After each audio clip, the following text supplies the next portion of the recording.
சம்பூரில் கடற்படையினர் மீள கையளித்த காணிகளை மக்கள் இன்று துப்புரவு செய்யும் நடவடிக்கையில் ஈடுபட்டனர். சம்பூரில் கடற்படையினர் வசம் பெறுந்த 177 ஏக்கர் காணி நேற்று அதன் உரிமையாளர்களிடம் கையளிக்கப்பட்டது.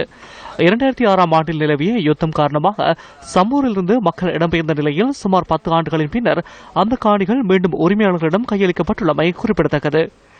இடம்பெயர்ந்து வெளிமாவட்டங்களிலும் முகாம்களிலும் பல்வேறு சிரமங்களுக்கு மத்தியில் வாழ்ந்து வந்த மக்கள் இன்று காலை முதல் தமது சொந்த காணிகளை துப்புரவு செய்தனர். சம்பூரில் கடற்படையினர் வசமிருந்த 237 ஏக்கரில் 60 ஏக்கர் காணி ஏற்கனவே பொதுமக்களிடம் கையளிக்கப்பட்டிருந்தது.